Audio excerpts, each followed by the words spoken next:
Good morning. As directed by Manitoba Health, we're requesting people avoid close contact within 2 meters with anyone showing symptoms of a respiratory illness such as coughing or sneezing.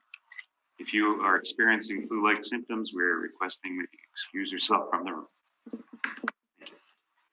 I would like to call the meeting to order. The date is July 9th, and this is a border revision hearing for business assessment. I would like to begin by acknowledging that we are in Treaty 1 territory and the traditional homeland of the Métis Nation. The panel today is Jeff Peisch to my left, and to his left is Linda McFadgen. My name is Brett McIntyre, and I'll be chairing the meeting. Our secretary today is Michelle Eaton. We will be hearing applications for revision of the assessment roll in accordance with the Municipal Assessment Act. The matters for which revision is requested have been described in each application, and we will limit discussions to those matters. Statements that applicants or the assessor make at this hearing are sworn testimony, and anyone speaking to the matters must be sworn in. These advise that comparisons of assessment of properties are not considered evidence of market value by the Board of Revision. The Board of Revision is appointed annually by Council and is independent of it and the City Administration. It makes its decisions on the basis of the evidence provided at this hearing and issues a written order that will be mailed to all parties as soon as possible. Please note that the Board's decisions with respect to an application may be appealed to the Manitoba Municipal Board if the matter pertains to the assessed value or classification, or to the Court of Queen's Bench if the matter pertains to the application of exemptions from taxation. Should you wish to appeal, information on how to do so will be included within the Board's orders. With respect to the hearing process, I will confirm the matters to be addressed with each applicant following the swearing in. We will then have the assessor's testimony followed by questions that the applicant may have, and then the applicant's testimony followed by questions. Each side will have an opportunity to summarize if they wish. Once all the evidence about an application has been brought forward, the applicant may leave. The process will repeat for each item on the docket today. The session will close after all the applications have been heard, and the Board will deliberate in private and make its decision. You will receive the order by registered mail as soon as possible. All information, all public hearings are live streamed, recorded, and will be part of the public record. Just to confirm, the applications today, are they simply assessed value?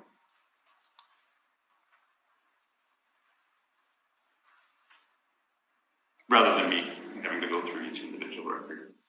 Yeah, there is one issue that some of them have in common, which I think we should reflect in the assessed value. But yes, I believe so. Okay, thank you. There's some dimension differences. Yeah, and that's not what I heard. Okay. Because that's part of the assessed value. Right, like you mean in terms of classifying? Class liability. Yeah, no. Okay, thank you. Okay, the first one on the docket is 1555 Region Unit.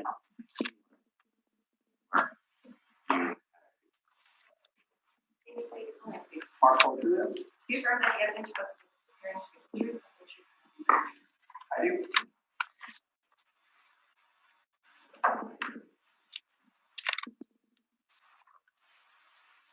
See you. Please state your full name, please.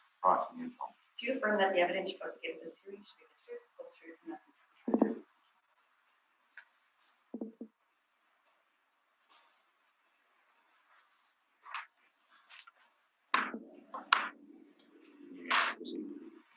Okay, first file on the docket is file number 19-5894.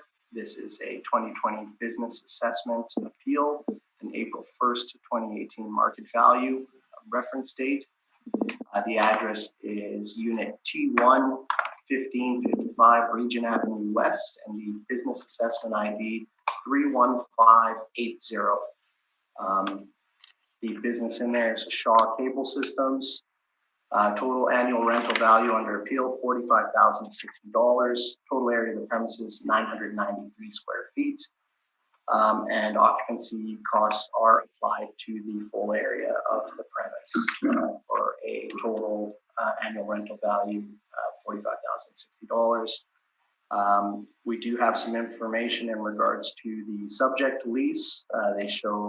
They report a net lease the January 1st, 2016 start date for a 5-year lease term at $40 a square foot. Modeled rent is $42.95 a square foot.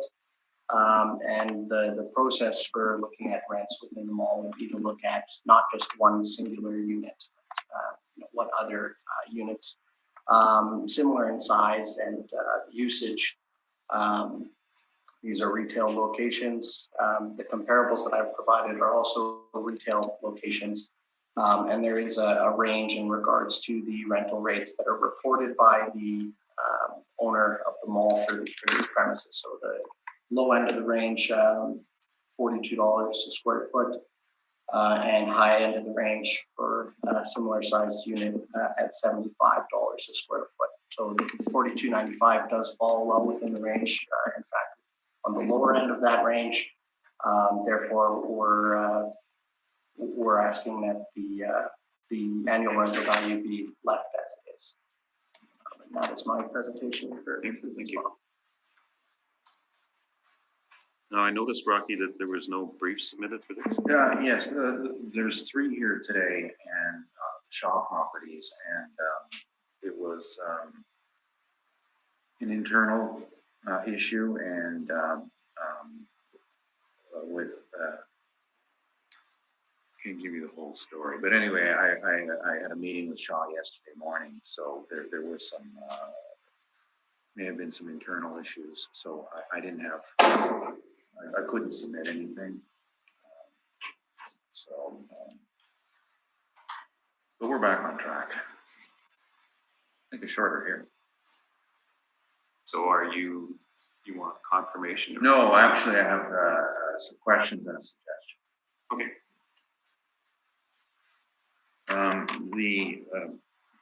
They're at $40 and you're applying $42.95, correct? Correct. And the rents in the mall, you listed a whole bunch of ones at the higher range, but there are also some that are considerably lower than this in this particular mall, right? There may be. I mean, I tried to pick units that are similar in size with newer leases. So some of the older leases or some of the larger units, I wouldn't have included in my comparables. Well, I've seen assessment comparables in this mall with the restaurants and the banks and other ones that are $27 to $32. Well, I guess all I'm saying is in a mall, you would expect to see a wide range of rents based on issues. Any reason to believe this is not an arm's length transaction? Not that I'm aware of. This is what's reported to us by the owners. Thank you. Oh, is that it? That's it. Okay. Yeah. Other questions? And I have no questions. So we would just like to make a request here that the ARV be changed to reflect the actual rent. And the number I've worked out with full occupancy cost is $42,153. That's using $40 a square foot rather than $42.95. And what was that number again? 42153. And that rounds divisible by 12 to 42144.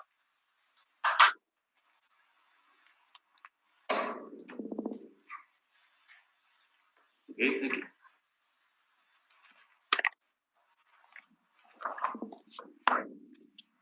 The next property is 1485 Portage, Unit L102. Thank you. The file number 9. Just look again. Yeah, no problem.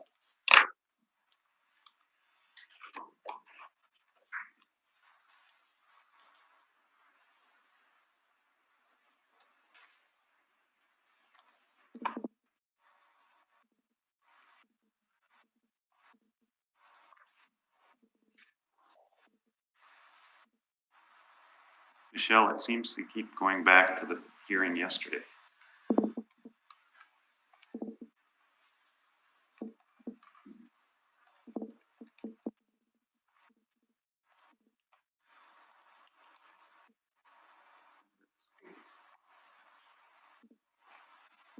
Thank you. Yeah.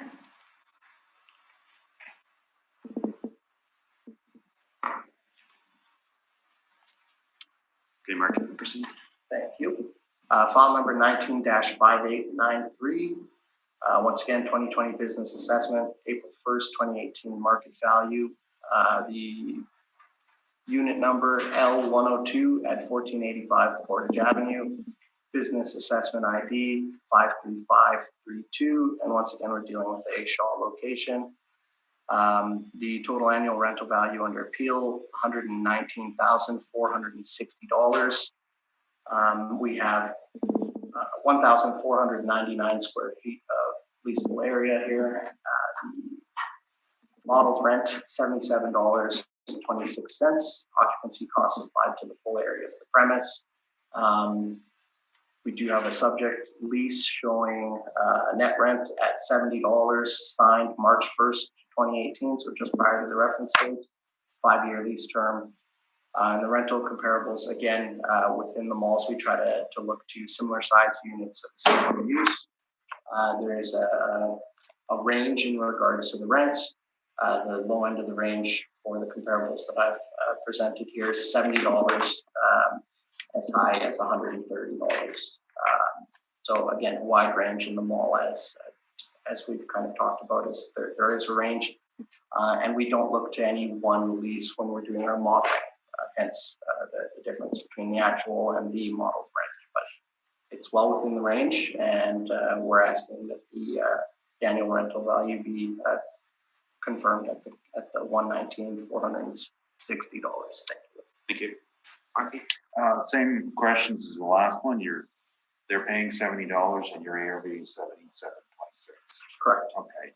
And Portage Place, diverse number of leases in this place. Like there are rents I've seen as low as $16, right, in Polo Park, and as high, I guess, as $130. There is a broad range. Yes, there is a range in the mall for sure. Portage Place, though, is. Sorry, Polo Park. Sorry. Now, the city has a model that applies it all, but are you suggesting that your model is more accurate than Cadillac Fairview's method of establishing a rental rate based on they think are the location qualities? No, all I'm saying is that the model takes into account all of these leases and all of this information reported by the owners, as opposed to just looking at one specific unit. Well, in that respect, did you note that your higher rents are older and your lower rents are more current? For example, February 2018, 2 months for reference date, $70, same as the subject. Correct, yeah. And the subject itself renewed March 1st, 2018, $70. So was there a consideration for time there that the mall could be declining, and these are the new numbers as of 2018? I mean, I think it's too early to make those assumptions about the trend of the values in the mall. I mean, we do have March 2017 rents at $80. But yeah, I see what you're saying there in regards to the sample that I've provided. The older ones are slightly higher. Those are my questions. Thank you. Jeff? And I have no questions. Thank you. So just my request here, and brief comment. Cadillac Fairview, very sophisticated ownership group. They're not subsidizing anybody. They know what the value of their space is. It's a set rate. Same with the Regent Mall, which is a Morguard property. You know, they don't care about the model. They know what the spaces are worth when they put them on the market. $70 rent. That works out to, with the full utilities, $108,602 at the actual paid rent. And that would round to $108,600 divisible by 12.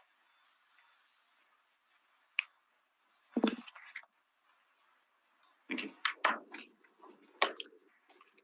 And the next property on the docket is 2305 McPhillips, Unit 112.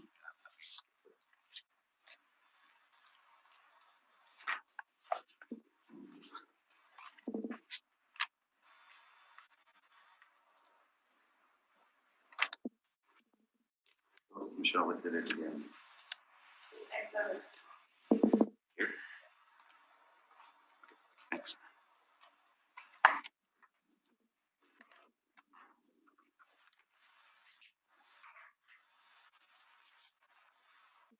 Just for the record, we are accepting the main ARV value. Our issue here is one totally different. Is what? Your issue is what? Oh, they were forcibly shut down by Oh, okay. provincial emergency order. So that's what we'll go through here. Okay. Good to go. File number 19-5892. We're dealing again with the 2020 business assessment, April 1st, 2018 reference date. The unit number 112, 2305 McPhillips Street. The business assessment ID 50596, and this is a Smitty's restaurant. Total annual rental value under appeal $110,940. Total area of the premises 5,472 square feet, and we have applied occupancy costs to the full premise area to arrive at the annual rental value under appeal. The subject lease information, the owner reports net rent starting June 1st of 2017, 5 years, 2 months term, and the reported rent $19 a square foot. The modeled rent comes in slightly lower than that at $17.82 a square foot. So as you can see in the malls, there are instances where some are higher, some are lower. It's the nature of applying a model. And in regards to rental comparables, we're looking at a range in the mall, $17 on the low side and $36 on the high side for the comparables that I've provided. Again, well, it sounds like the annual rental value is really the concern. So that was my presentation. We're looking to maintain the annual rental value as it stands. Thank you.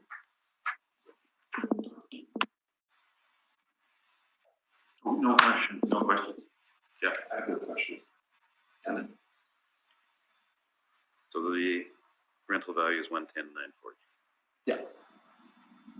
Hey, Rocky, you're on. Okay, so I spent my COVID time working on a very interesting project in the first month or so, and that was looking at the impact on properties that were closed.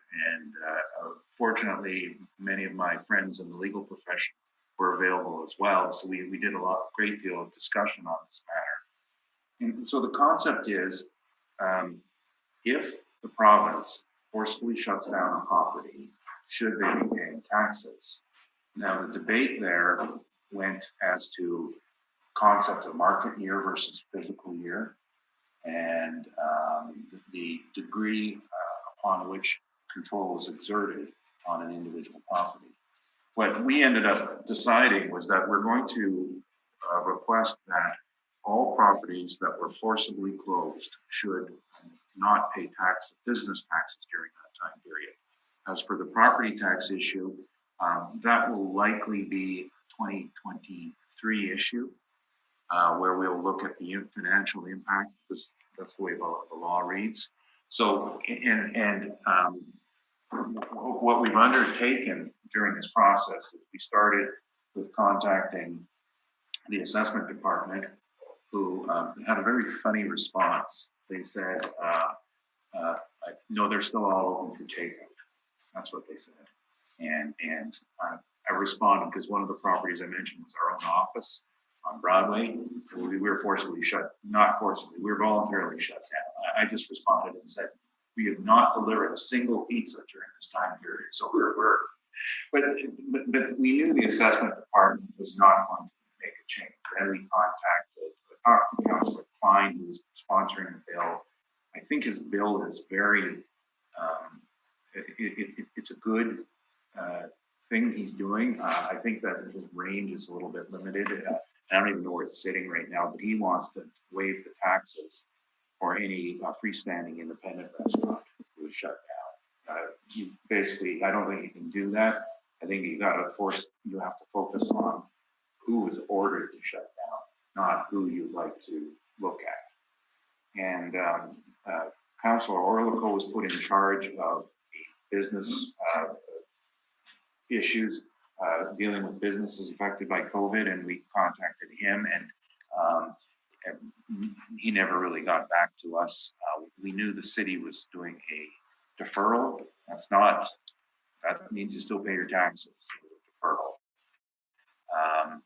And we contacted the provincial municipal assessor, who's actually technically in charge of this, and asked for their ruling on it, asked for one from the minister, and we haven't got a response yet. Then, following that all up, we made the decision to, there's going to be no overall change unless somebody did something. I know the Restaurant Association is trying to get something done. The avenues are limited outside of really taking everybody to court. So what we're doing is the properties that we were involved with that were forcibly closed, we're taking this position. And if there's no change at the Board of Revision, we're going to the municipal board and requesting an expedited hearing on it. Now, having said that, I'm of the opinion that the Board of Revision shouldn't be deferring to the municipal board and saying, oh, that's a matter for them, not for us. I think this is a matter for the Board of Revision, because this has got to be the citizens' review of what is right and what is wrong. I think this really comes down to it. And I'll show you the laws later, but the point is that a business tax is a tax on running a business. It's essentially a partnership. And if you can't run your business, there is no tax. It's with the federal government said, you got shut down, I still want my GST out of you. Well, they don't, because the linkage is direct. The linkage with business tax, though, we've all seen it here, there's tax on the rent. Most of these places aren't even paying rent during COVID.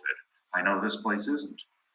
And owner-occupied ones, of course, there is no rent issue. If, for example, the bailiff comes to your door, and I don't know if anyone have ever been involved with the bailiff, but my business, a great deal. They are a provincial authority who, from court orders, can shut a premise down. And when they do that, the taxes stop. Now, the Premier is similarly authorized on emergency measures to shut people down, and that's what happened. Now, the other argument was, well, it's only temporary. Well, says who? We don't know when this is going to end. But regardless, it's a temporary closure is still a temporary closure. You can't open and close and then expect to be fully taxed during that period. The specific legislation I speak to is, firstly, I have all of the orders in my presentation, and they run from page 7 onwards, and they show the timeline.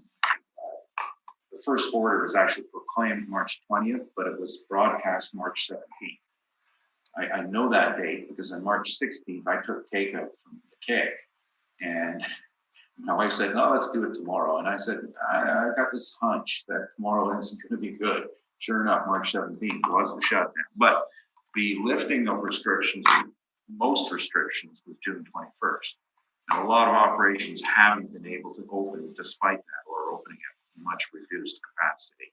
There was a patio lifting in June 1st, I believe, which of course, if you had a patio means there was a little bit of business.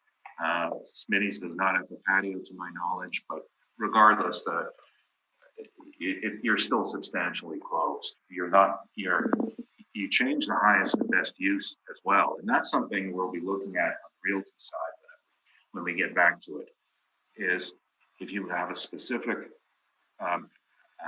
code restaurant and you're legally not allowed to run a restaurant, your highest and best use is no longer a restaurant. So the valuation method would change.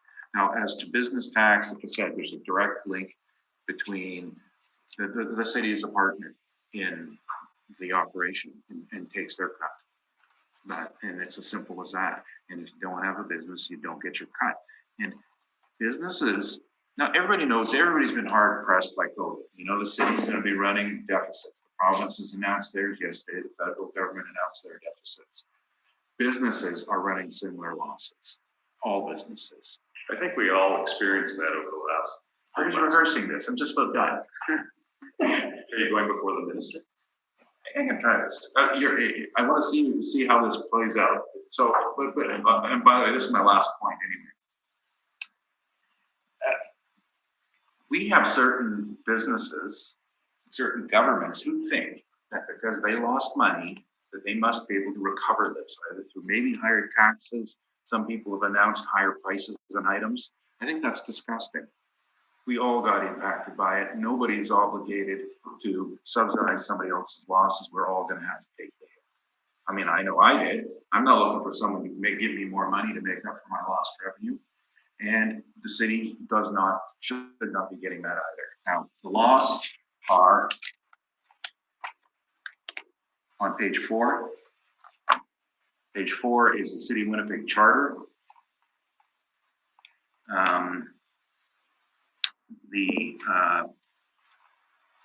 First is section 3162. The premises used or occupied by a person for carrying on business in the city pays the tax. Right away, we're not carrying on business in the city anymore. Section 31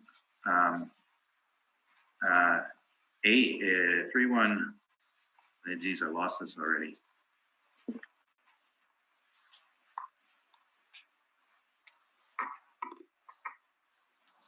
I interject quickly? Yeah, sure. Michelle, how do I get copies? I thought there was going to be copies of the applicant's briefs emailed to me. No, it's not. It's online. I have 2. Yes. Sorry, I meant to grab those with you before. I just wasn't sure. I started to fall through and I go, oh, actually, I don't even have any. Very honest, Mayor. I actually, there's a, I know it's section 319 of the charter that says when there's a change in, when the business ceases operation, the tax ceases. And it also states that if there's a change in usable square footage, the assessor shall change the size of it. And It's not even correct. no, it is not. It's in the City of Winnipeg Charter, section 319.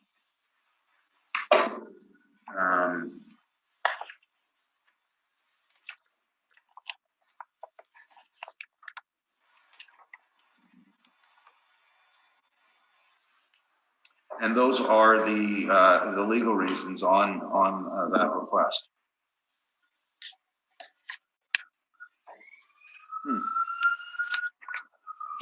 Okay, sorry about that. So what we're doing is we're looking at the 3-month period that was forcibly closed by order, provincial order. And remember, the province is in charge of taxation, not the city. The city administers a provincial law. The original British North American Act and the Canadian Charter of Rights and Freedoms division of responsibilities, property taxation is clearly a provincial responsibility. So the city, when the province closes something, the business tax ceases to exist until such time it reopens. What we've done is we've prorated to take off the 3-month closure, and that works up to $83,190. Thank you. 3 questions. Sure. So was this location in fact fully closed, or were they operating in any capacity of business? Just takeout, options, delivery? They emailed them and they said they had a site, one of their suburban sites was trying to do takeout. And they said we're at 5% of normal sales with takeout. Okay, so they were not. To my knowledge, this site was, well, the other problem with this site is being in a mall, the whole mall closes too. Okay, and so there'll be, in freestanding sites, they either own them or they're local landlords. This mall, who owns this mall again? Anyway, the whole mall was closed. Okay. Now, the mall was obviously affected by the public health orders. The public health orders don't impact the Municipal Assessment Act, correct? That has for the 2020 rule year in April 1st, 2018 reference. Well, yes, they do, because the Municipal Assessment Act, as with all taxation, is the tax on the market value of or rental value of a site. And a rental value is set by what's called the highest and best use. And the four factors in the highest and best use: financial feasibility, physically possible, legally permissible. And legally permissible automatically changes it under the highest and best use, and that speaks right to market value.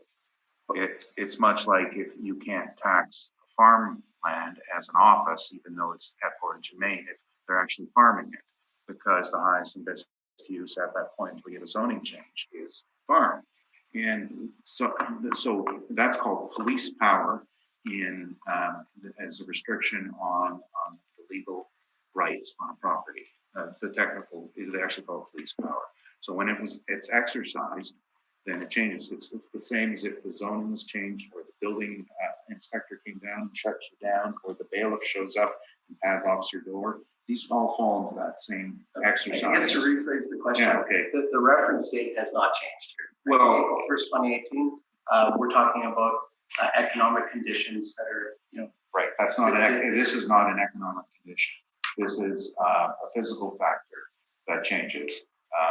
It's the same as destruction of the property. You don't say, well, yeah, your property was destroyed. We'll wait for 2 years to fix it. No, it's destroyed today. You change the rule today. It is legally on the same ground as physical destruction. And so the act does clarify that it's the market year from 2 years ago for value, economic conditions, physical conditions as of the date of the tax roll. January 1st, 2020. Well, the tax roll is in effect for the whole year, and I know that various tribunals have actually extended that to say that the date of the appeal was heard, which is today. So there's not a great argument that it's 2020 is the year. There's also something called force majeure, where in contractual arrangements, if you've written your lease properly and there's an issue of force majeure, which is events beyond your control, that provisions of the lease kick in and change that the legal rights on the property. And this is fact. It's no one expected this.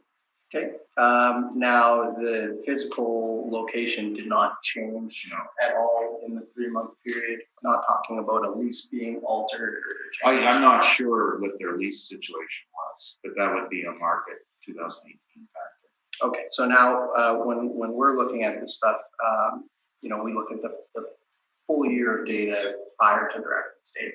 We're looking at 2017 mailers. Obviously, 2017 was not impacted by the COVID situation.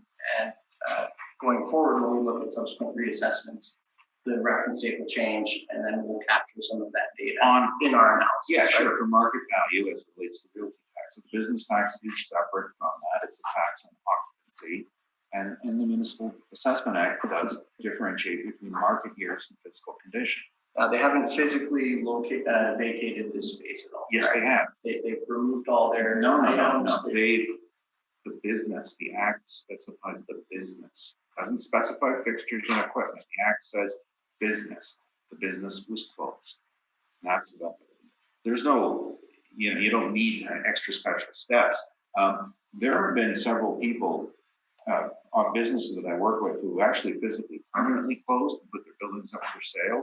And the assessment department quite agreeably takes them off the business roll. And this is no different. They vacated from COVID March 16th like everybody else, but they decided not to go back. There's no issue. Now, these people want to come back, but they can't legally come back. It's like you have to stop the process and restart it when we come back. Yes, it's more work for all of us, but I think it's the right thing to do. Okay. Now, if we had heard these 2020 hearings in March, when they were originally, I think we all know what the argument is, right? We wouldn't have been talking about post Well, reference. no, because at that time, the physical fact issue had not occurred. Right. Now, if we start implementing changes to, Incidentally, I did appeal every single one of mine that was heard before that on this basis. Right now, when you filed the applications, the COVID was not a concern. That's right? correct. So, yeah, the city's position on this is obviously to follow the legislation, and the legislation for 2020 whole year is April 1st, 2018 reference date. That was all my questions, comments. Thank you. Jeff? Rocky, to be clear, the business closed, the business has not relocated, They have not relocated. and the business could have operated.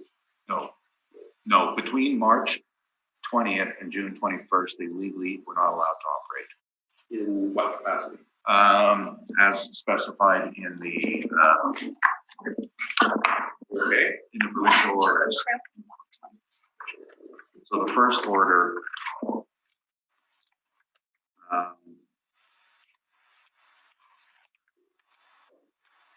It's a bit tangential. I just wanted clarification on whether I had heard that there's a possible relocation, but the business continues at that site thereafter. the hope was that they would be able to reopen. And some of my clients lost their businesses. One of them is Tony Roman's, and the bailiff showed up, shut them down. Now that they had already been shut down due to COVID. I have no other questions. Brendan? I have one, or maybe two. Did they continue to pay rent to the landlord during this time?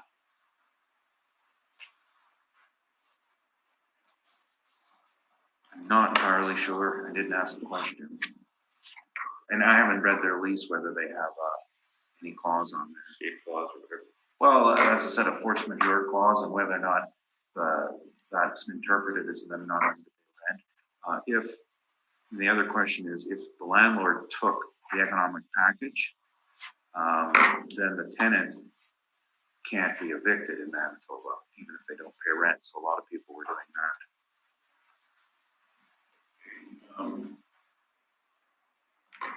All this panel is going to say is that there's a number of issues, and you've got a road to go down. Correct?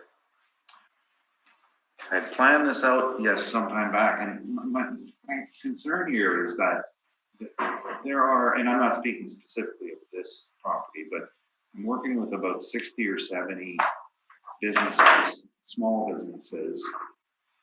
This is a big impact on them, and I think they deserve to some fair treatment right away, not wait until we can go through the municipal board or some other path.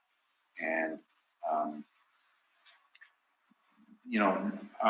bottom line is, no one wants, I'm not asking for handouts. These people are not asking for handouts. We think that the law is the taxes on a business. You can't run a business, you don't pay a tax. That's as simple as that, and it's all provincial law, not the city's decision to make. Did they take advantage of the federal grants or provincial grants or the SERV program? Or any of that stuff? Well, they can't do serve. I don't know if anyone took the. Well, an individual employee. Oh, that's just an employee, and they all got laid off. I'm gonna guess most took EI, or that's old I am, it's UI, EI or serve, but that's not relevant for this. As far as the other grants, the only one that most could probably get is the $40,000 loan, where you pay back 30. So it's in essence a $10,000 grant. And the cost to maintain a closed operation is probably like this one. And remember, I don't know if you're aware of this, but I was in the restaurant business for quite some time. I ran country kitchen restaurants, which is the same style as the Smitty's. Our fixed costs were $12,000 a month. Rent, taxes, utilities, contracts, maintenance. And that was 20 years ago. So I'm closed for 3 months. I'm out of pocket, probably for these people, 40, 50 grand, and maybe you get a $10,000 grant. And on top of it, I've got to pay my taxes for a business I can't run. I guess that's why I'm quite I believe in this. And I think the average citizen understands and believes in it. I think we're having a problem pushing through bureaucracy. And I think it's a time to just do the right thing. Well, leave it with the board. Can I just comment in summation? Sure. So again, with regards to the Municipal Assessment Act, it's very clear that April 1st, 2018 is in fact the reference date. It's not our belief that it's appropriate to analyze 3 or 4 months of post-reference data, apply that to an annual rental value that's now in place for the remainder of the reassessment cycle, and essentially value in this short-term volatility into a value that lasts 2 years. So again, just to focus in on what the legislation is and what the reference date is that we're talking about, and the fact that it's not taxes that are under appeal today, it's an annual rental value. And the annual rental value is well within the range that we would expect by following our process that we followed for all of the other 2020 business assessment files. Thank you. With all due respect to Mark, he's incorrect. He is talking about the market value date, because the reason it's set up is because it's impossible to have current market data and make an assessment. So they push it back a year to get it. The Act actually says, and all the interpretations in case law have been very clear, based on the market value as of 2018 for the physical condition as of the year of appeal. Physical condition of the year of appeal is impacted by the legal right. The legal right, the right to occupy, has been denied. That is not a market factor. The closest market that comes to it is Wuhan. Thank you. Thank you. That's right. 2 copies for all of these. Yeah, I do. Yeah. Do you want to get 2 copies or? I need, Do you need can I them? just email you? Yeah, well, I have my email open. Yeah, okay. Yeah. Wait a second. You didn't bring copies for me, and I'm going to give you mine. Well, I can give them to Michelle. No, I'm kidding. I scared no email. I can give them to Michelle. I thought they were going to get emails from this. Oh, okay. Anyway, that's our only one that we're going down this path today. So then I got my soapbox for just the one. Well, here's a question, since it's, and this is just for discussion purposes. A lot of businesses were affected to 90% of their sales reduced Yes. across Canada, across the world. Yes. What's your position on those? It's more of a gray area than this one. This one has an actual provincial order that specifies shutdown. The businesses that were closed in Manitoba, the orders, the emergency orders were a little vaguer. Essential services, you'd stay open. Who was essential services? And the other ruling that came down, and there was a shorter closure period, was based on how many people could occupy a space at any given time. And then that becomes more of a subjective thing. Like, can I open and fit people in here and meet the standards? The next property you're going to hear, the second one, he was in that boat. And he felt that he just couldn't meet the distancing standards, and he voluntarily shut down. That's how most people did it.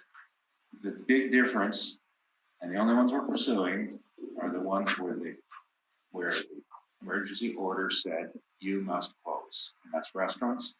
I don't have any hair salons, and hotels. Hotels lost, had their VLT shut down as well as being closed down. And they're still not open, the VLTs. Okay, thank you. The next one is 2305 McPhillips, Unit 313. Okay, so file number 19-5891, the 2020 business assessment, April 1st, 2018 market value. The address here is Unit 313-2305 McPhillips Street, and the business assessment ID 52244.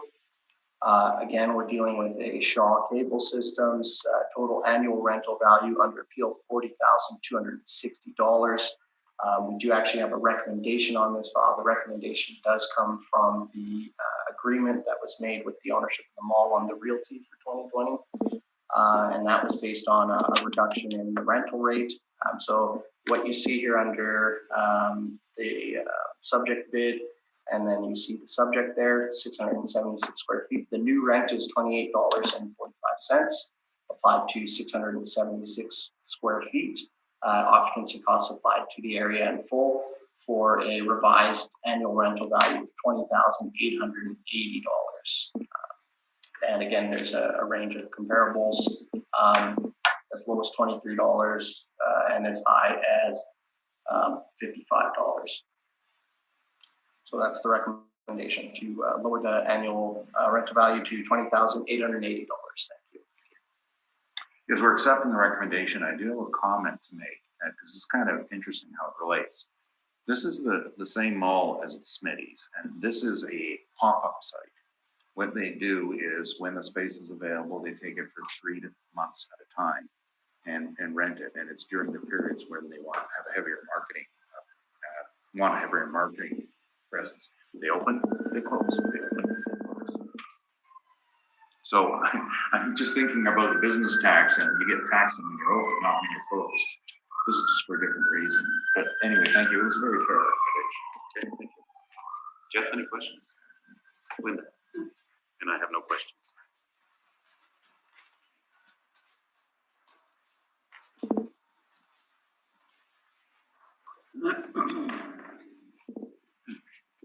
Just let me get this one up.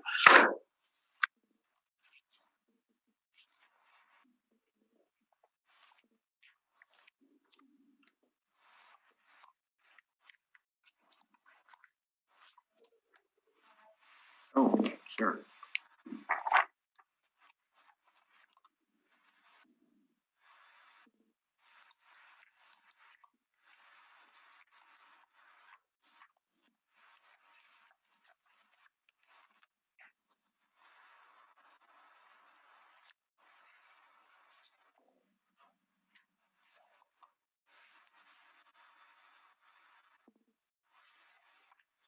Mark, you can proceed. All right, thank you. File number 19-5974, dealing with the 2020 business assessment, April 1st, 2018 market value, the address 467 Sargent Avenue, the business assessment ID 25971. The business is Abby's Payfair. The total annual rental value under appeal, $46,980.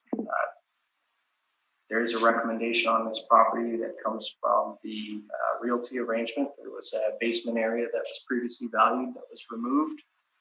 So what you see here, 2,700 square feet at $10.83. Occupancy costs applied for heat, electricity, and water for the main store area. Then there's an addition to the building. It's like a storage shed. Doesn't have a full level of service from my understanding of things. We actually applied no occupancy costs. However, I think there was, in fact, I think there's power in there, but we don't have that. We don't have that being applied here. So we're looking at a revised annual rental value, $36,480. And the rental comparables that I've provided suggest a range between $10 and $13.27. The 1083 that's applied to the main store area falls well within that range. And the $2.63 that we've applied to the storage shed area, that's an addition to the building. I shouldn't have called it shed. It is an addition to the building. But the $2.63 reflects storage rates for what we would see in this type of space. So that's the recommendation, to lower the annual rental value from $46,980 to $36,480. Thank you. Have you inspected this property? I have not. The rents you have listed here are all for what type of operation? Some of them are retail office, like there's a mixed retail space. I would say primarily retail. Retail. And I've never seen this before. Number one? Who's got rule number one? Oh, yeah, so actually what that means is that this business has since vacated. Yeah, I got you. Okay. And the shed next door, you haven't been, obviously, then been in that. I have not been inside to inspect. No, so my understanding of the shed area comes from, I believe, the municipal board for 2016 was settled by way of agreement. And there was some discussion there about the shed. And you brought forward no rents for sheds? No, Have you ever seen a shed being rented? I mean, it's not truly a shed. It's an addition to the building. I shouldn't have labeled it. It's a garage. Correct. I have not Okay, inspected. you haven't to seen it. the true Okay. nature of it. Those are my questions. Thank you. Thank you. Jeff, I have a question. Linda, I have no question. and I have one question. Okay, Rocky, you can proceed. Thank you. The property, First of all, do you accept the recommendation? no, I think it should be a bit lower. And I'll explain why. We put, well, this is, firstly, it's in the downtown area, and the assessor's comps, if I know my addresses, are all suburban, except, well, 325 Ellis. Well, that's downtown area. And what it is, it's a grocery store. It's a local service. They incidentally did close during COVID and voluntarily because they couldn't physically handle the requirements. And those requirements were, the distancing, well, you all been in the stores during COVID, what people did, they couldn't handle it. It's a one family operation. And it didn't work out for them. Now, we're not requesting any change for that. That was their own decision to close, and that will show up 2 years from now in the market because no forcible closure was done on it. The rent we put in is $789, which is a bit lower than what the assessor has. And the number of rents on page 3, the one we're looking at, probably putting the greatest weight on, is the sixth one down, 961 Portage. This is a thrift shop and almost the same size. And we have all the leases on that. To us, that's probably our strongest comparable, being basically the same nature, style of operation as the subject. The garage, we put a nominal rent of $1 on, and I note we didn't have any comparables to show you because there generally aren't comparables. This is the garage. Put a parking rate on it, maybe, I don't know, but it's not at $263. It should be $1. We agree that there's contributory value to it, and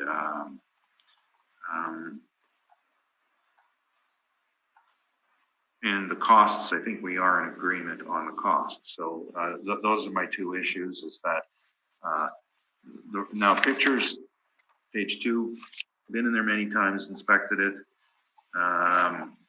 Corner near Ellis and keep changing the name of the street. Is it Isabel at that point? That's anyway, in the background, you can see it.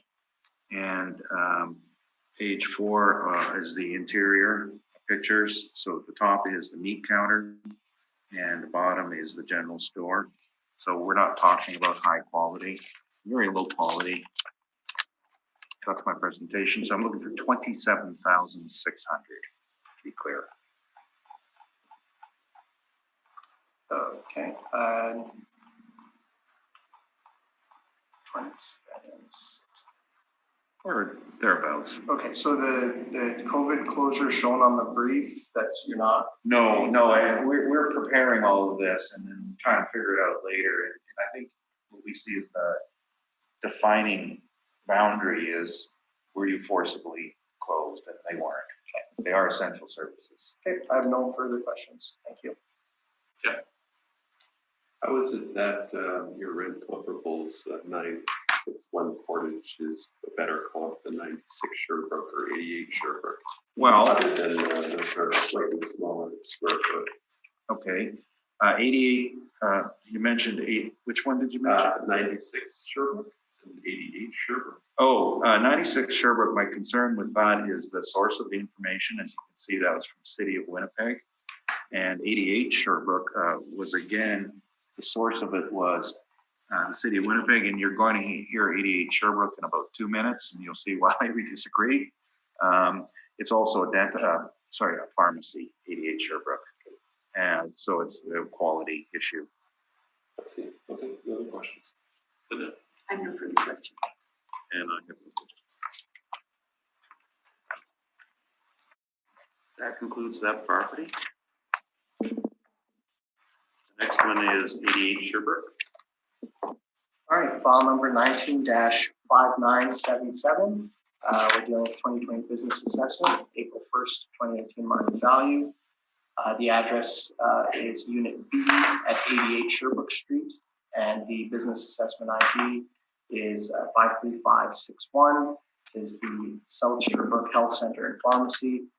Total annual rental value under appeal, $82,020, and the total area of the premises, 5,639 square feet.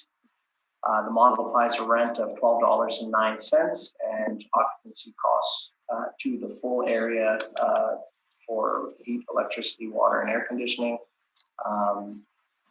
And we are looking at rental comparables that range from as low as $8.49 to as high as $12.12, with a few rents at $12 or right in that $12 range.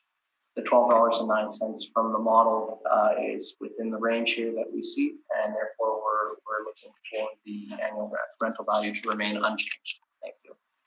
Thank you. Rocky? Yes, you haven't inspected this, have you? This property? Yeah. No, I have not. Oh, is this all on one floor? I'm not certain. We have it as one premise. One premise, but it's multi-floors, correct? I'm not certain on it. Okay. And the rent, is you noted below, you've listed at $12.12 for 1,000 square feet. Yeah, that's unit 103. And what unit is this? This is Unit B. Okay. Now 103 is first floor space, and this is also on the first floor, correct? I believe so, yeah. And it's not that big a building. You're not aware that that is book rent from a section of the owner space? No, I'm not. Okay, that's fine. What is 775 Westminster? It's a small grocer based on the name. A grocer, okay. Yeah. Oh, a grocer. Well, 849 would. Was that in the last one? Okay. See, that would have been acceptable for 467 Sergeant. And I'll make a note of that here. Grocer. 80 Sherbrooke. Is this not the same building as 88? I believe it is. It's 82, 88, right? And the two of them combined are about 3,500 square feet.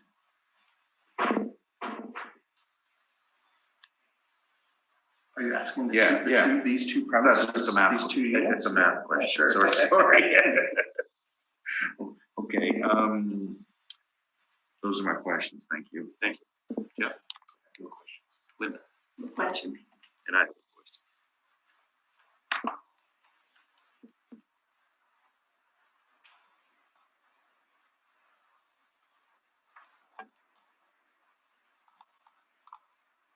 I'm just trying to find your brief.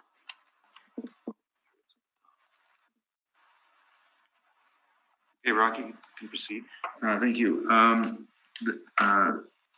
I'm just making a change here because I noticed something I don't like.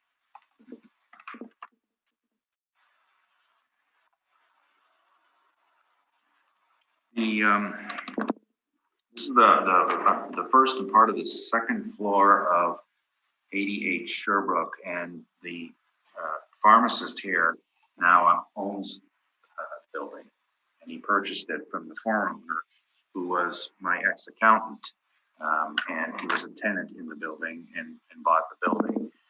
When the building was tenanted, on page 3, that was the rent roll. So that's the fourth one down, all 30,000 square feet, $7.19. Now, the reason we expressed it in this manner is because all the leases were gross with the former owner, and there was no real way of trying to calculate whose was what and how to come up with a net. So that's the net on the whole building, 719. But that included upper floor space, main floor space, and various other rents. The other rent I'm looking at is the next one, which is 83 Sherbrooke. And this is again, another up-down. This is a strip mall across the street, newer strip mall, retail on the main floor and office on the second. And again, lots of gross rents in there. So the overall rent in there for, I think there's 6 units, was $9.48 a square foot. Those are the two strongest ones that we were bringing forward. And you can see at the bottom that the actual revenue prior to sale, we've also have at $7.32 a square foot. And that's because we were using a slightly different reference here. I think the one listed on page 3 came from the year before, and we just updated for 17. So the actual paid rent in the whole building is $7.32, but that expresses some sort of inferior upper level space. So I don't think $7.32 is a fair number. It should be higher than that because they do have first floor, and I just changed this to $10 a square foot.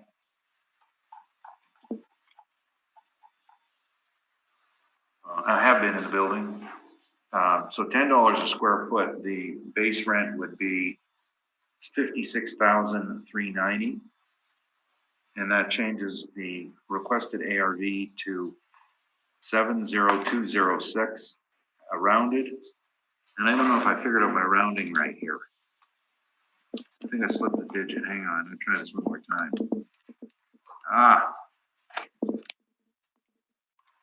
702. Is that right? That is rounded. Oh, I got it.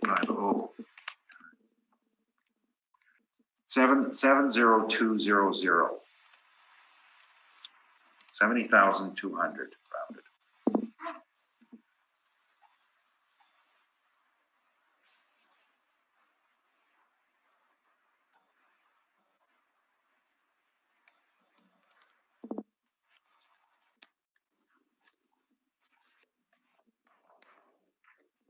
Yeah. Okay, so I just have one question. So despite the two 96 Sherbrooke and 88 Sherbrooke rents being in the brief, Why? you don't agree with using them? No, I told you my source, the city of Winnipeg. And it's the same as you here. I've just seen it. I just reported what sometimes when we put these together, we get list a variety of different rents. Because we're dealing with this precise building and we have that different rent, we're going to actual. Okay, gotcha. No further questions. Thank you. Thank you. Yep. No questions. Linda? No, I have no questions. Thank you. And I have no questions. So that concludes that property. I'm allowed to make one closing statement, right? Sure. Yes. The rent, I would like the board to pay attention to the rent produced for a grocery store in Westminster at $8.49. Thank you very much. Thank you.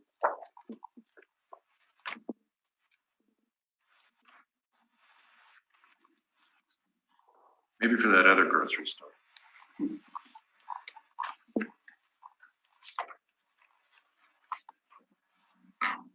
So the next property is 354 Broadway, and I see there's a recommendation. Correct. Did Eric tell you we're taking it? Or you know? No, he didn't tell me anything as to whether the regs were going to get accepted or not. Oh. So file number 19-5848. dealing with 2020 Yeah, business assessment. Okay, the recommendation is to reduce the annual rental value to $51,240 based on a reduction in the rental rate.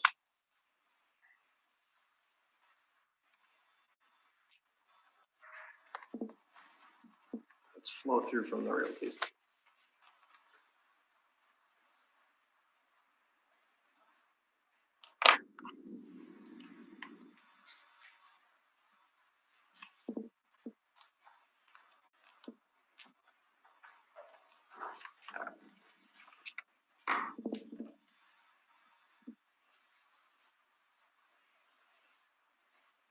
And Rocky, I'm sorry, I didn't.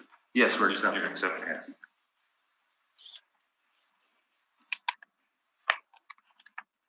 Okay, I think we'll take a 10-minute break. Sure.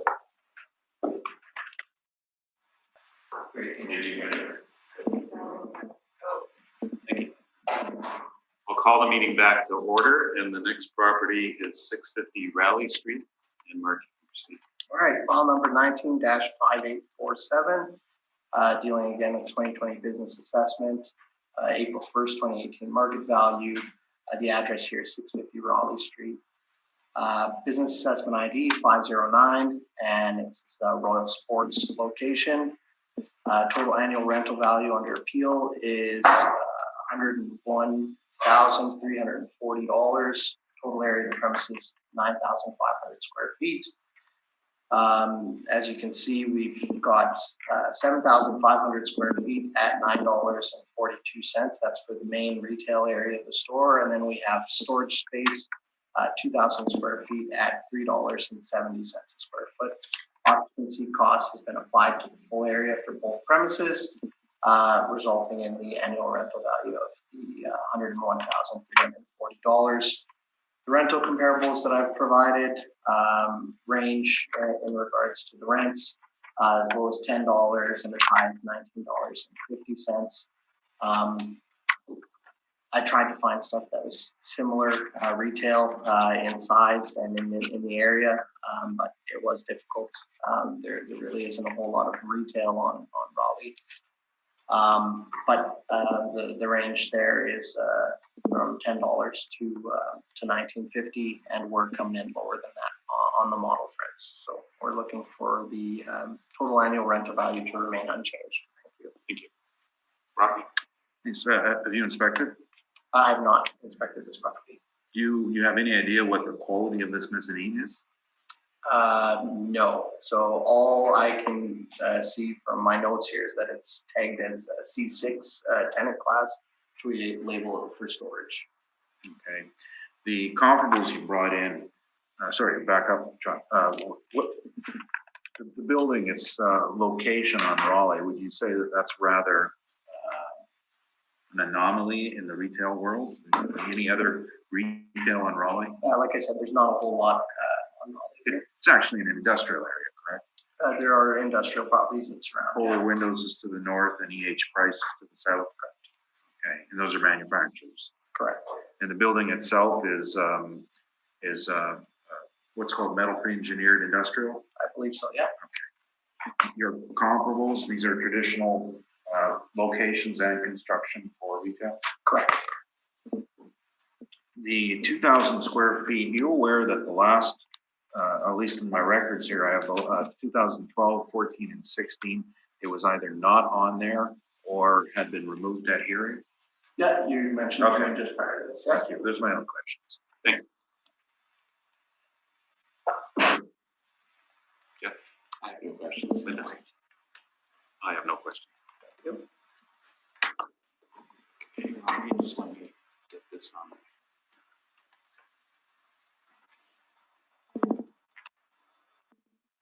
Okay, Rocky. Thank you.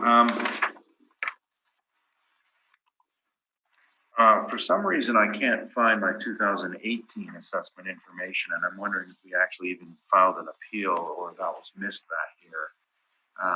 The history of this I have here going back to 2008 has always been the same issue all the time. Two issues. The 2,000 square feet is not rentable space, and The building is an industrial building in an industrial neighborhood that the owner is using to sell sports equipment. Legal use, but it's not high-end retail. At one point, the assessor had said to us, this is all coming back now, that the space was for a shed, and then they said it was for the mezzanine. So they never really could nail it down as to what it was for. But there is no more space than the 7,500 feet. I've been there many, many times. It's just a industrial building that they sell hockey equipment in. Now, we had put a rent of $8 on it, and looking through my notes, I noted that in previous years, we did accept recommendations at a slightly higher rate.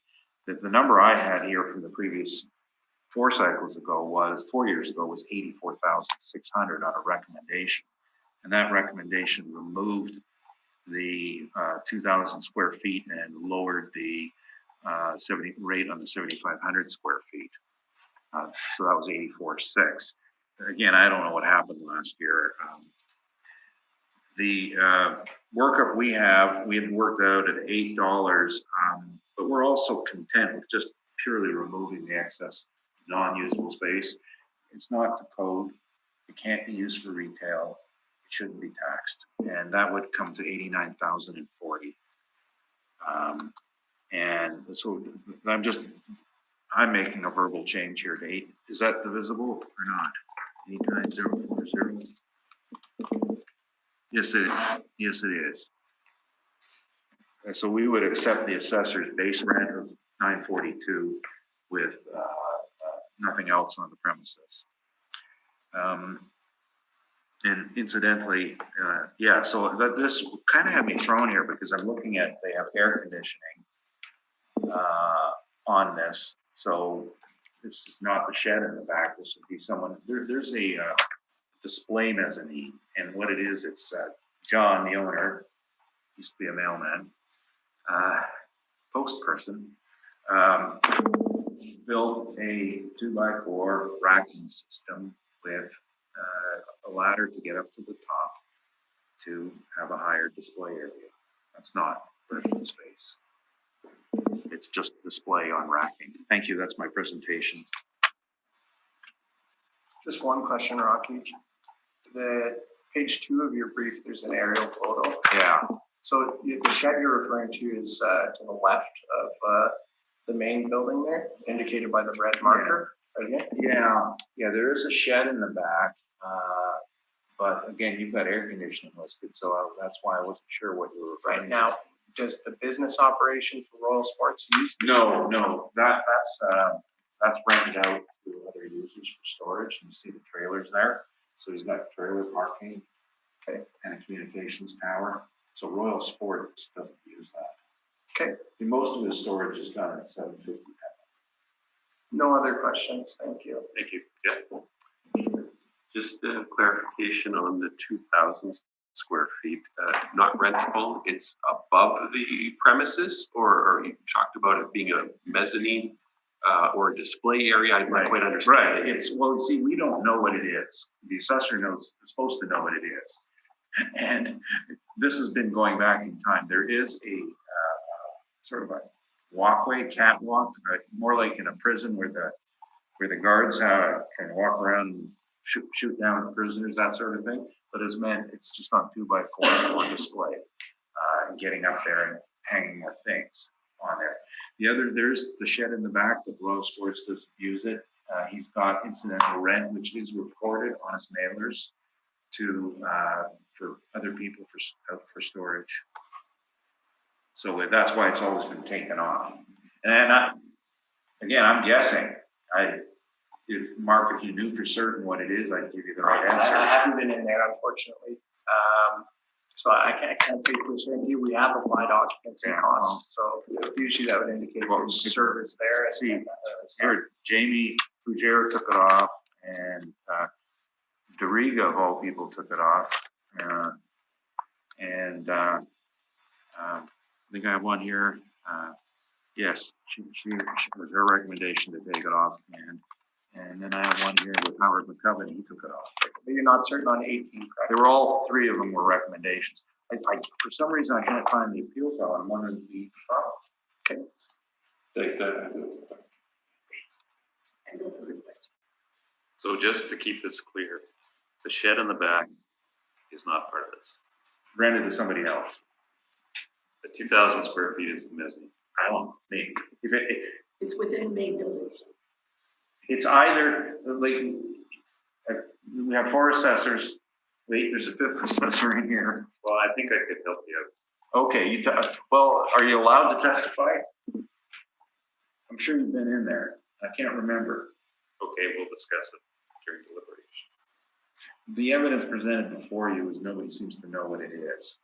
But if it were mezzanine, it's not rentable. If it were the shed, it's not theirs.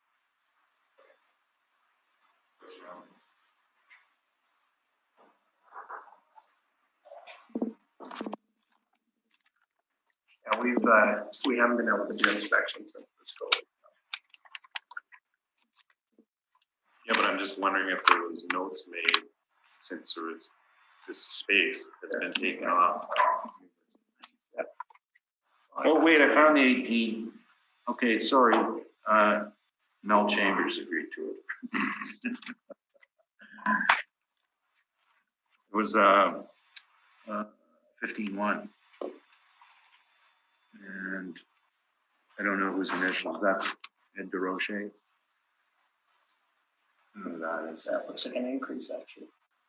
Or no, slight increase. Yeah, yeah, I'm reading it wrong. Yeah, they took the 2,000 feet off right there. That's almost the same number. Right. So there's a history. Okay, that concludes that record.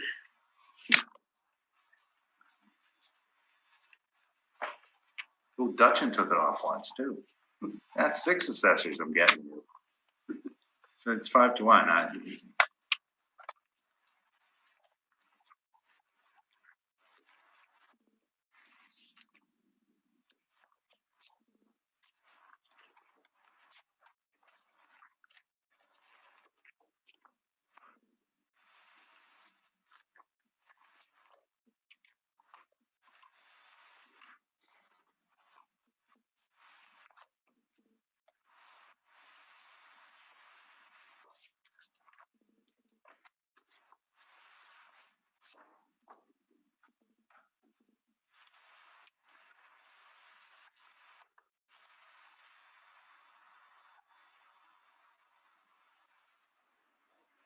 Okay, Mark, you can proceed.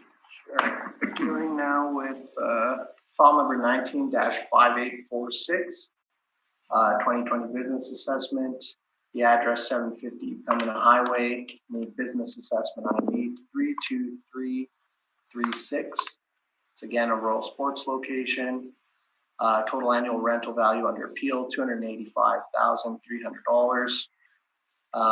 Total area of the premises 33,914 square feet. And we have 3 different premises for this property. We have some retail space, which is the 7,514 square feet. We have some warehouse space, 22,886 square feet, and some upper mezzanine space at 3,514 square feet. The rents range for the warehouse area, we've used $4.90. For the main retail area, we've used $11.07. And for the upper mezzanine, we've used $4.17.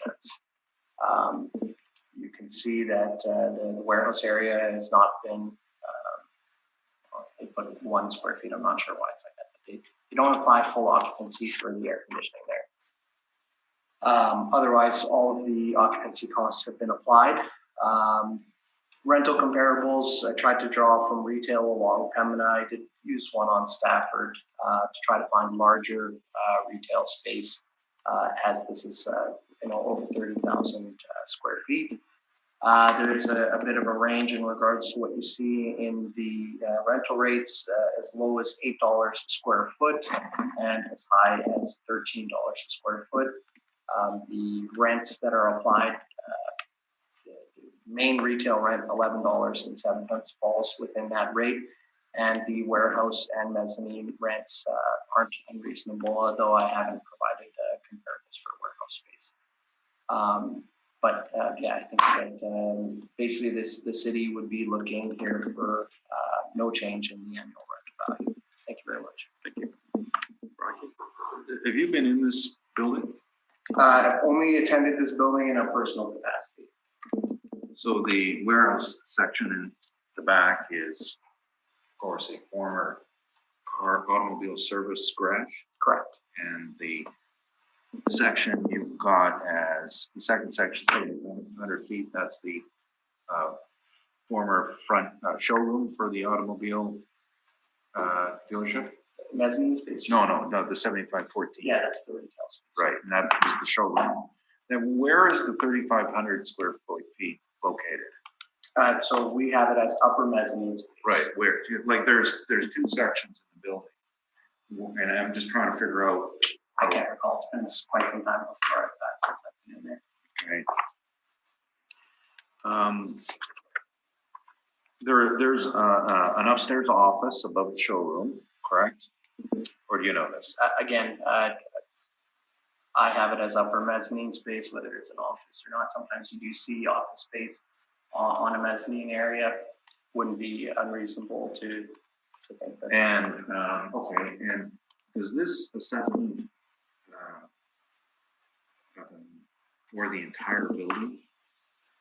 This assessment is for all of the space that the Royal Sports occupies. Right, but is there any other space in this building? I didn't look into that. I only looked at the area that we had associated with the business. That's what's under appeal today. Well, the dimensions of 33,914, isn't that the same as the entire physical building? I don't have the realty record with me, so I can't confirm it tonight. Okay, and why I'm wondering is if you're characterizing this as a single tenant or multi-tenanted property. I believe we just have the one tenant in place here. Okay. So the clothing store on the building would be part of this site? Yeah, I believe so. There's a clothing store. Yep. In the right. Okay. Your rents. None of these are former automobile dealerships, are they? Not that I'm aware of, no. Matter of fact, they're all very normally built retail buildings, correct? Correct.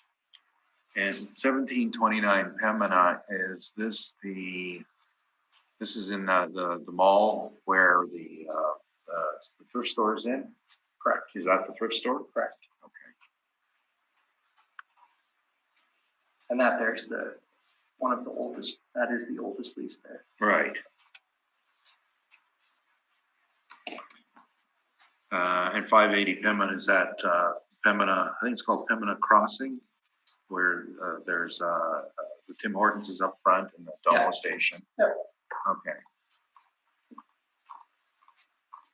And the next four, they're all in the same complex at the corner of, near the corner of Chancellor and Pembina. Yeah, I believe so. Okay. Was this the one bid 1163? Was this the former McDermott lumber site? I'm not sure what the previous usage was. Okay. Those are my questions. Thank you. Thank you. Jeff? I have no questions. Linda? I have no question. And I have no question.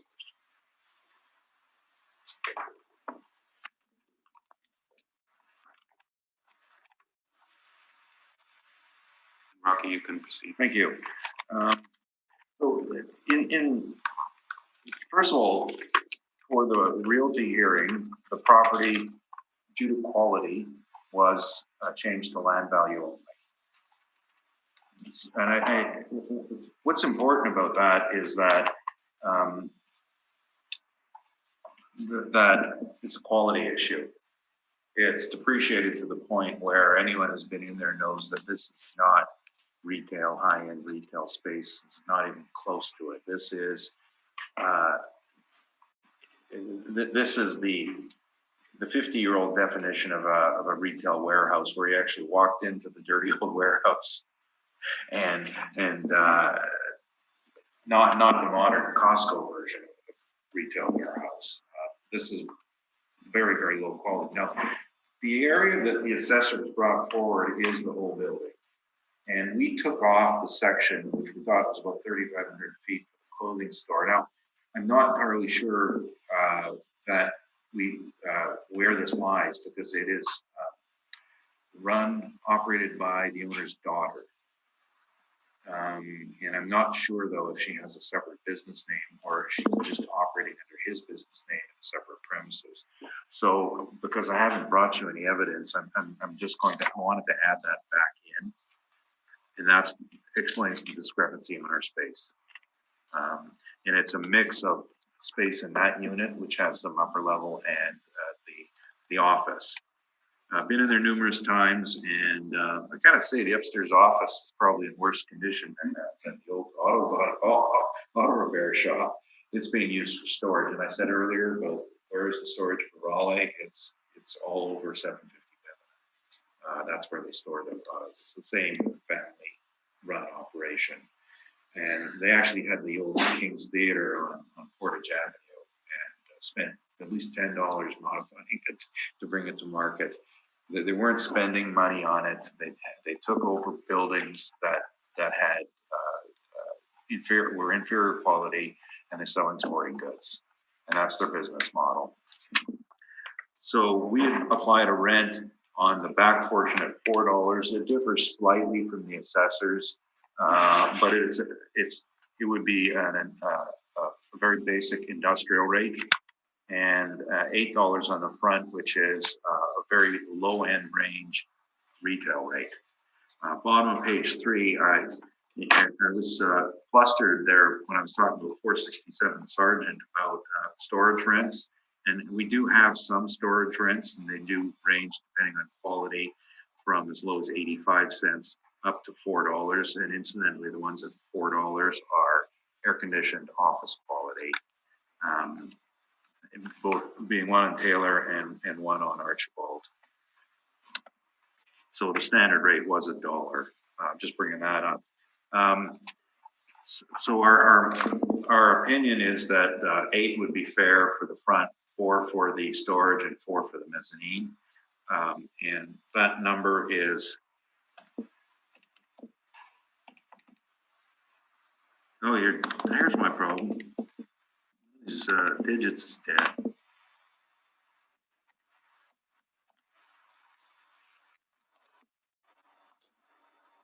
I've just added it back in at the 3,514 square feet at $4 for the rent and full occupancy costs. A portion of it is air conditioned, a portion isn't, but I don't have the breakout, so I'm treating it all as air conditioned. So that's a value of 241,023.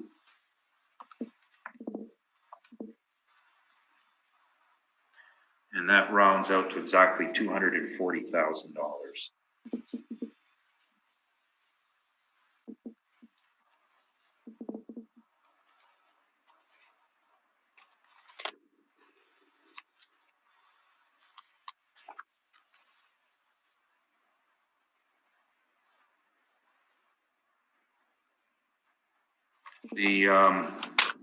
As I mentioned, I think sometimes there's merit in going back in history and looking at realty decisions. In this case, it helps us nothing because it is land value. We've had a couple other land value cases where we looked at rental rates, and they're always very minimal because the building, just the other day, Gomez, 121 Gomez, and I haven't calculated the hearing, but the board agreed that, an obsolete building is going to carry rent. I think they agreed with my request. They're close to it. Anyway, I think that's what we're set with here is just, what's the minimal rent for a retail building? Not good grade building.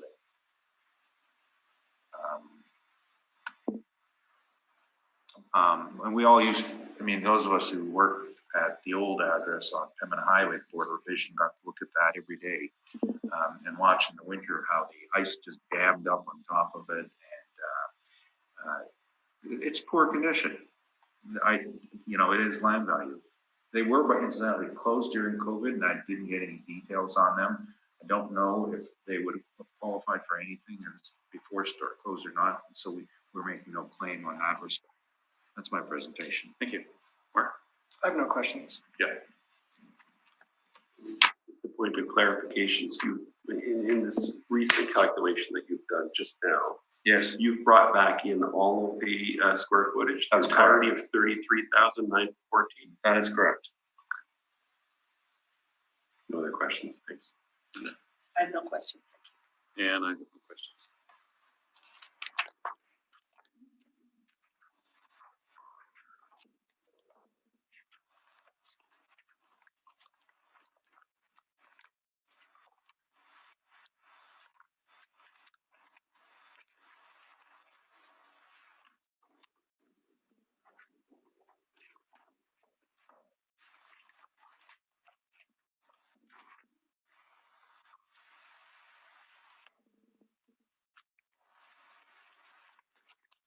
Hey, Mark, you can proceed.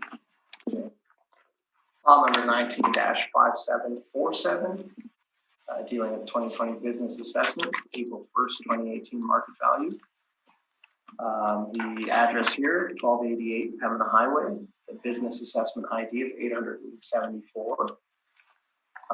The business name, Curtis Carpets, and the total annual rental value under appeal. Now, so this one, the next one we're going to hear is also Curtis Carpets. There's two bids for some reason. So we're going to be talking about the same building, or the same roll number on the realty for these, but there are two bids. So just to clear that up. Okay. The annual rental value for this particular bid under appeal, $65,160. Total area of the premises, 6,081 square feet. And we have three different premises for that space. We have a basement premise, which is the first premise that you see, 1,718 square feet.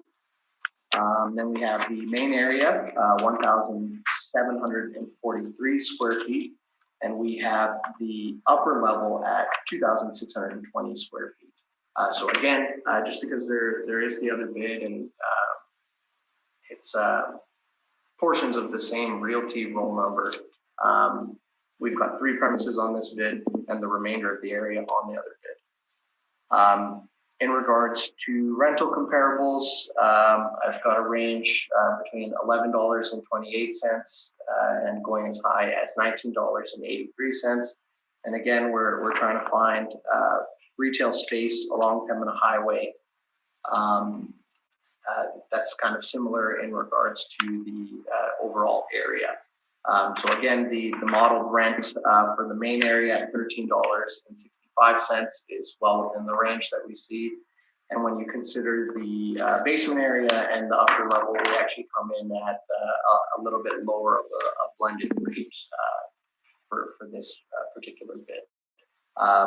There's no recommendation on this file. We are looking for the annual rental value to remain unchanged. Thank you. Thank you. Rocky? This property, its realty roll is combined with 1288, correct? Correct. This is 1288, but 1280 and 1288 are one realty. Correct. And did you review that decision?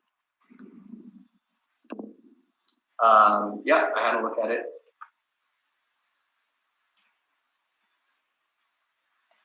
I believe the board reduced it. However, I believe that it was actually appealed further by lawyers. Yes, that's correct. Yeah. Now, the board reduced it, adjusting the net operating income and a 7.9% cap rate, correct? Yes, that's how the order reads. It shows on page 3 of your brief. Right. And on an overall rate per square foot, do you disagree that that comes out to $8.47 blended? I do disagree. Okay, Yeah, I mean, but that's the total number, right? well, I mean, there's a bunch when you read the order, they only give one line for details. It says the decision is based on an adjusted net operating income and 7.9% cap rate. So from that, you can work back at cap rate. However, there's different variables like vacancy and shortfall that aren't clear in the order. The parameters that you've applied, from my understanding, don't match either the assessment department's evidence on the realty or Oliver's evidence on the realty. So when I'm looking at page 3 of your brief and seeing 2.5% vacancy Right. and $3.75, I don't know where that came from. And then that, by using those parameters, you would affect the rent in a way. So I don't think it's clear in the order what the rent rate ought to be. That's a PDF. Yeah, this is. Okay, no, I was just wondering, well, okay, so you're bringing up the vacancy and the shortfall rate, which our calculation is different. Now, if you were to take that $8.47 that we are putting forward and change our vacancy rate to 6% as the assessment department requested, and the shortfall to 6.5% as the assessment department requested, would that not drive the rent even lower? Well, the NOI remains unchanged, right? Because we know that. Right, so you're putting in more deductions, that means The rent would be higher. Yeah. Right? right, Yeah. okay, sorry about that, yes, okay, so. Whoops. I don't know why I was, you know what I was saying? No, I just saw that when you brought it up.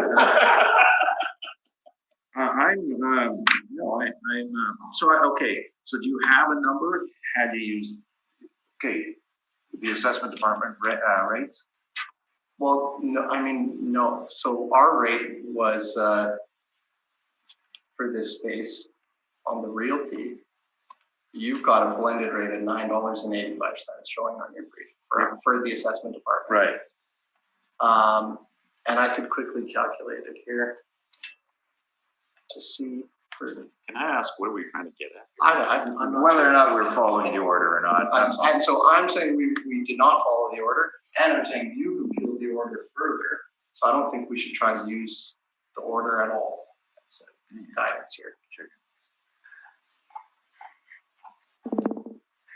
Okay, there is a reduction in the net operating income presented by the board, correct, though? That's not in That's dispute. clear. They've adjusted the net operating income. And so working backwards, you're suggesting it's not necessarily 847. Correct. And with the other component of this that wasn't mentioned is the 5% management thing, which was very prevalent during the realty stuff. So sometimes when the board made their orders, they weren't clear on whether that was part of the adjustment or not. So again, we don't really know.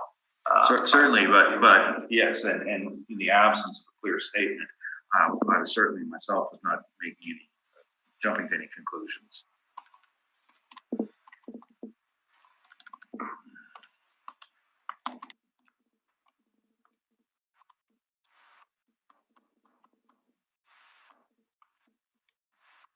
So what is your blended rate on Calculate this particular bid.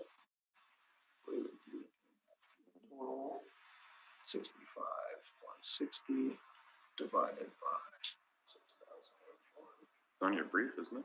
1071. Yeah, rounded. Is it? 1072. Yeah, right at the top. Overall ARV per square foot. No, well, That's after the. that's what costs in there. Yeah. Oh, yeah, correct. So what did you say it was? Actually, that's with occupancy costs. So let me calculate the base ARV.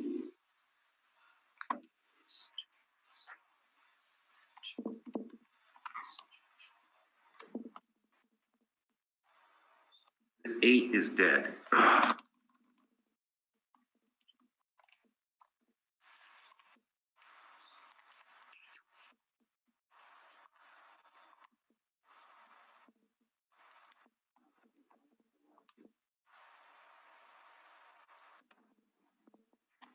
When did I think you'd have it? 827. 27. Ooh, okay, I'm just I'll do going. it on the computer here. No, it's higher than that. It's 23792. 22.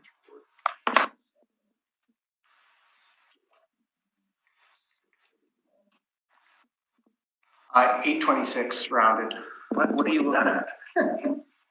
I just added the base ARV, so that's the rent only. Okay, wait, which one am I looking at? I don't know. I don't know what you're- 88, sorry. Yeah. Don't trust me all. Okay, so you were taking the base ARV divided by 608 so that's 50,000. Correct, yeah, the overall, the 1072 would include the occupancy costs. All right.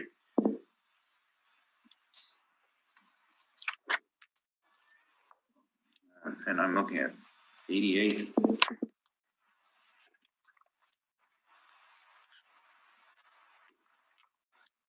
Okay, so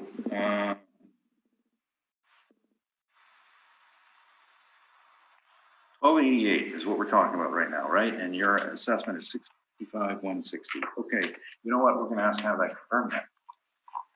Okay. It's the next one we have a problem with. All that you want to convert. No, I had the wrong piece of paper in front of me. Fair enough.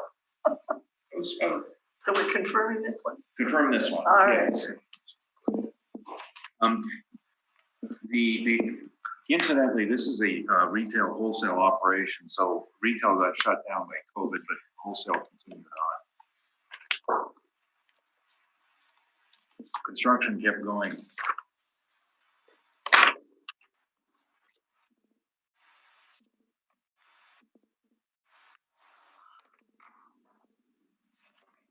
Wow.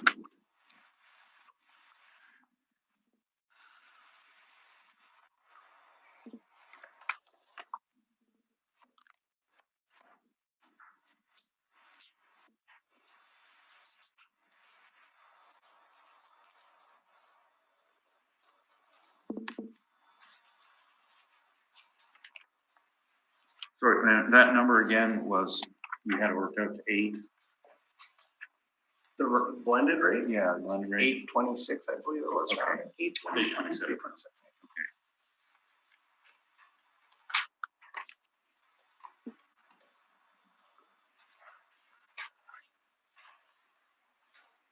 So the next property is 1280 Pembina, which we already heard about. All right, so file number 19-5793. The address is in fact 1280 Pembina Highway, and the business assessment ID is 871. Again, this is Curtis Carpets. The total annual rental value under appeal for this particular bid is $103,320. Total area of the premises 7,615 square feet. We've got 2 premises for this particular bid. One is the main floor retail, 4,975 square feet. We've applied a base rent of $13.63 a square foot.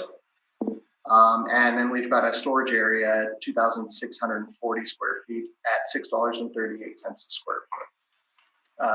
So this is storage, presumably for the carpeting and floor products that they sell in there, kind of warehouse space.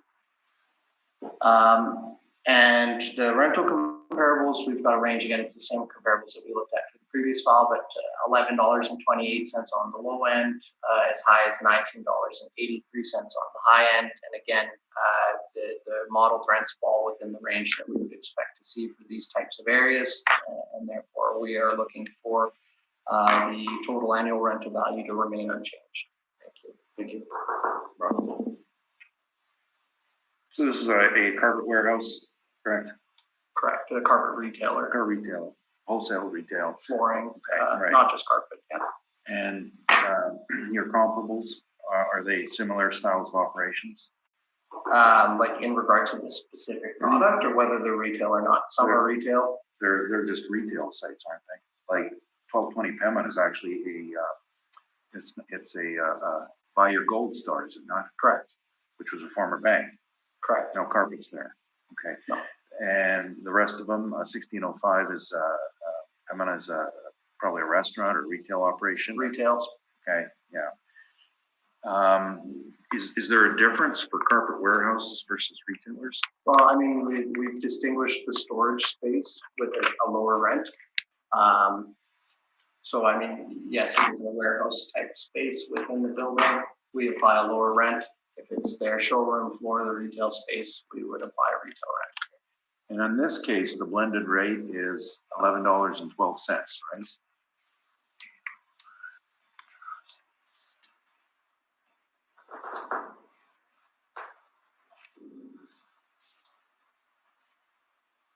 Looks like $11.12 rounded. Yes, okay.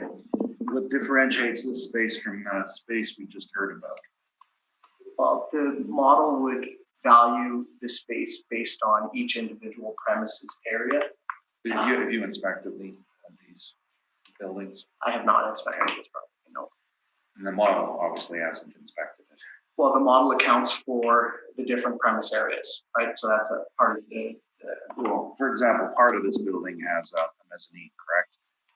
the previous one that we spoke about. Well, 1280 Pembina has a warehouse, an irregularly shaped warehouse with a mezzanine office and then a partial showroom, correct? Yeah, so the upper space was valued on the previous bid that we talked about. And the previous bid is their design building where they have the samples, correct? I'm not certain on the distinction between the two. Okay. To be honest, it should all be on one bid. Yeah, and that was my next So there are question. two bids. You know, like they are the same legal entity, correct? Yeah, Curtis Carpets And- for both. I believe 4 years ago, the realty roles were merged, correct? Yeah, it's all under one realty role, correct? But the business role's never been merged, has it? Correct, yeah, so if they had merged the realty and they left the bids, the two separate bids in place. That were in And it's place. not the responsibility of the business owner to ask you to merge both, is it? No, No, okay.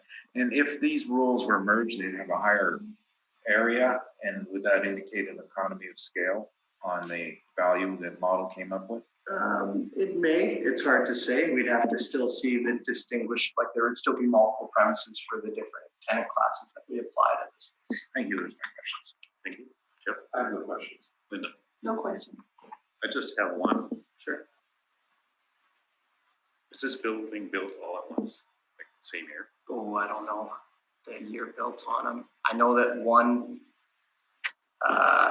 is further, I guess, south along Pembina. That's the 2-story. And then it's the 1-story strip that's further north. I don't know if they're built at the same time though. Okay, that was my only question. Yeah.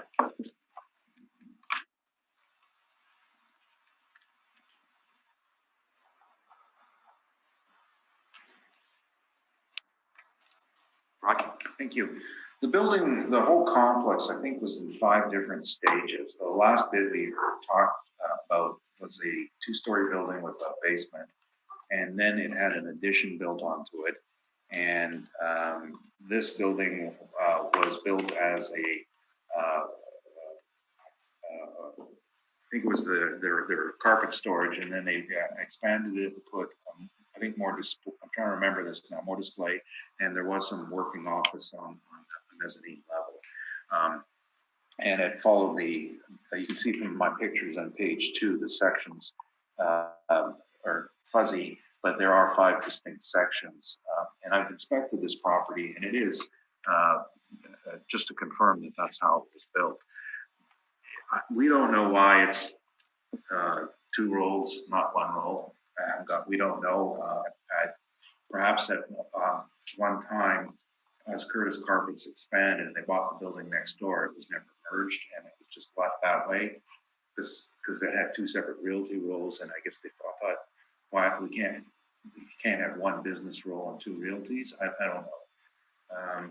But as it's been merged, the realty order shown on page 3 is what resulted out of that decision, and it the assessor's comments on different parameters is accept that the range in values that this would indicate.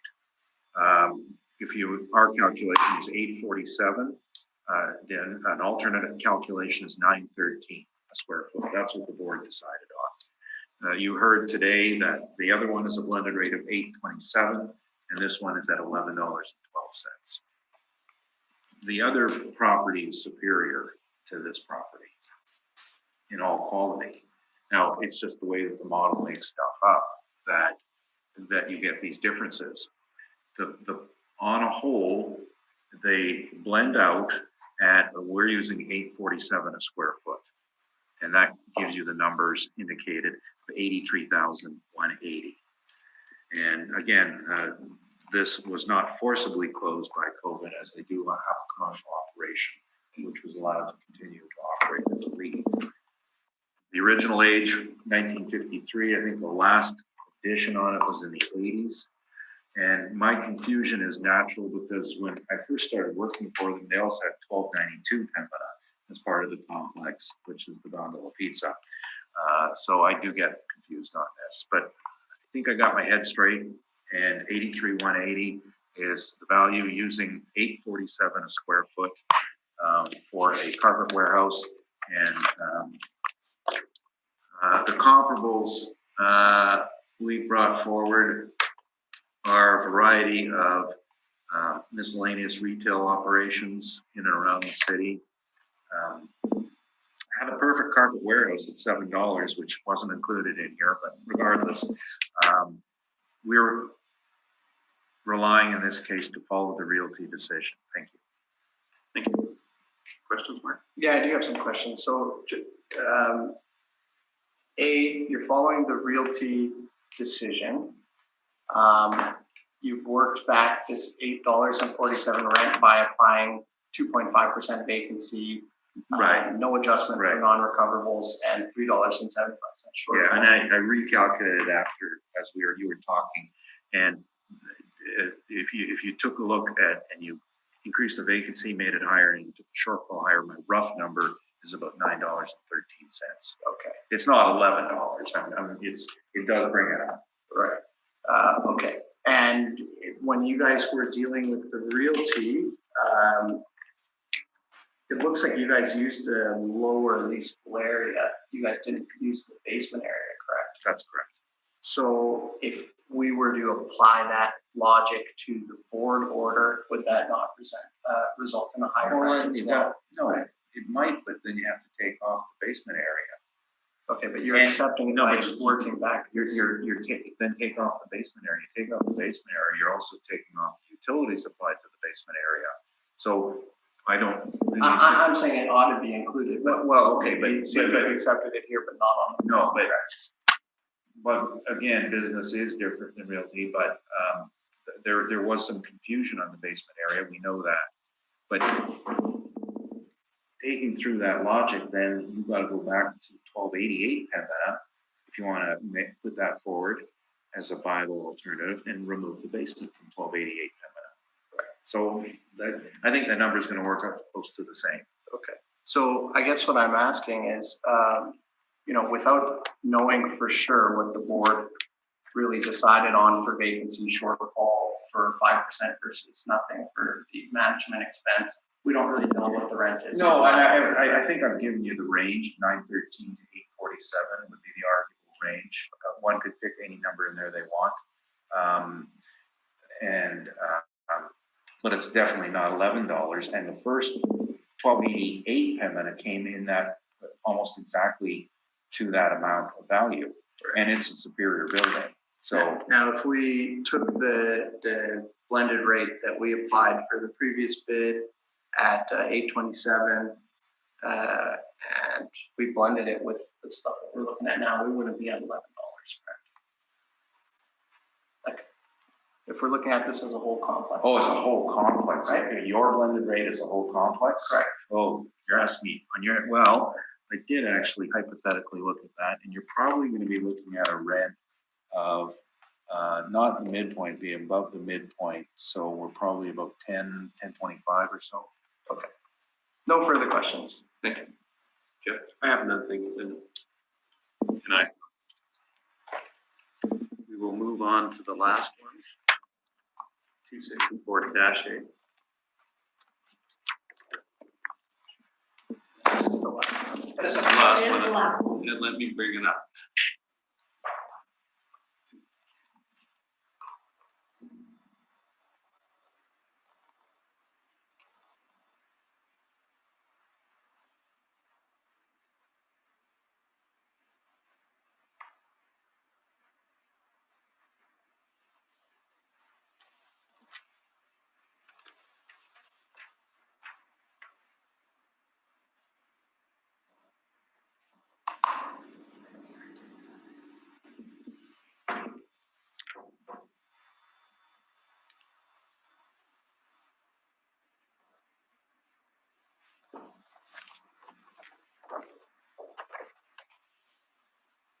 Mark, you can proceed. Okay, so we're dealing with file number 19-5778. Again, 2020 business assessment, the address 264 Taché, business assessment ID 51208. This is Liberty Athletic and Medical Supplies.